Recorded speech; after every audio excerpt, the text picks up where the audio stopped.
अब आपको संत कबीर नगर जिले से जुड़ी एक हैरान कर देने वाली खबर दिखाते हैं। ये खबर बस्ती जिले के कैली अस्पताल की बड़ी लापरवाही से जुड़ी हुई है। दरअसल यहां भर्ती संत कबीर नगर जिले के एक युवक को जीते जी मृत बताकर किसी अन्य के शव को दाह संस्कार के लिए उसके घर भेज दिया गया।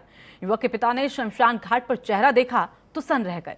शव उनके बेटे का नहीं था। बेटा कैली अस्पताल में जिंदा है, उसका इलाज चल रहा है। बाद में पता चला कि जिस शव को उनके बेटे का बताकर कैली अस्पताल से भेज दिया गया वो जिले के धर्म सिंहवा इलाके के महादेवा नानककार के करीब 50 वर्षीय कोरोना पॉजिटिव का है, जिसकी कैली में मौत हो गई थी।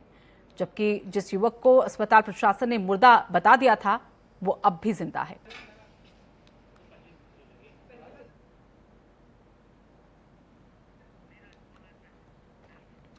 और नीरज हमारे साथ हमारे सहयोगी जुड़ गए हैं। नीरज, अस्पतालों की लापरवाही दिन प्रतिदिन बढ़ रही है। जहां एक तरफ हम देख रहे हैं कि कोरोना वॉरियर्स तैनात हैं, हर संभव वो मदद कर रहे हैं मरीजों की, लेकिन एक तस्वीर ऐसी भी है जहां पर अस्पतालों की लापरवाही सामने आ रही है।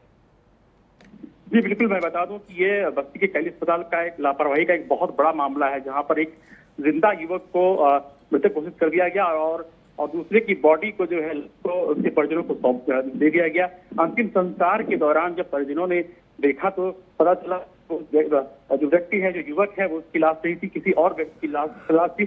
आपको बता दें कि बस्ती के कैली अस्पताल में संत कबीर नगर जिले के 2 लोग भर्ती थे जिनको सांस की देने की दिक्कत थी। दोनों मुंबई से आए हुए थे। इनमें से एक युवक जिसकी उम्र करीब 23 साल बताई जा रही है, उसका नाम मनोज है, और दूसरा जो व्यक्ति है वो करीब 50 साल का है। वो वहां पर भर्ती था, जिसकी 2 दिन पहले जो है वो कोरोना से मौत हो गई है। ऐसे में अस्पताल की जो है बड़ी लापरवाही सामने आई है। जो लास्ट परिजनों को भेजी गई थी तो 50 वर्षीय व्यक्ति की थी जो जिले के सिंगवा क्षेत्र का रहने वाला था। तो निश्चित तौर पर एक बहुत बड़ी लापरवाही सामने आई है कैली अस्पताल की।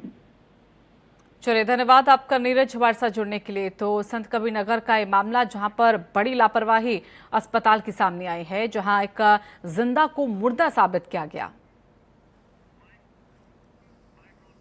अभी जांच चल रही है इस पे, लेकिन जैसे कंफ्यूजन कुछ हो जाता है, जैसे कि 2 लोग भर्ती होते हैं तो वहाँ पे सीधे कहा गया था ये कि संत कबीर नगर का है। संत कबीर नगर में 2 मरीज थे वहाँ पे, तो कौन किस मरीज का था वो लोग समझ नहीं पाया था। ये ड्राइवर के लेवल से थोड़ी सी कंफ्यूजन पैदा हो गई थी, लेकिन जब वो क्लियर हो गया, सर्टिफिकेट जब मिल गई उसके बाद क्लियर हो गया। लेकिन इसके बाद भी इस पर जाँच चल रही है कि कन्फ्यूजन क्यों पैदा हुआ। इस जांच में जो आएगी उसके हिसाब से आगे कार्रवाई की जाएगी। ये एक कल रात में मृत्यु की सूचना प्राप्त हुई थी कैली अस्पताल बस्ती से, और इसमें जो प्रारंभिक सूचना स्वास्थ्य विभाग के जरिए प्राप्त हुई थी हमको, उसमें मृतक का नाम मनोज बताया गया था, जो कि थाना मोहली क्षेत्र का रहने वाला है। और वो डेड बॉडी जो थी वो ओपेक अस्पताल कैली से पूरी तरह से सील बंद करके कोविड प्रोटोकॉल के अनुसार भेजी गई थी। यहाँ पर जब वो शव वाहन द्वारा लाया गया और उसके बाद परिजनों को कुछ संदेह हुआ शव के आकार प्रकार को देख करके, और उसका जब मुंह खोल करके चेक किया गया तो वास्तव में साबित अली था, जो थाना धर्म सिंहवा का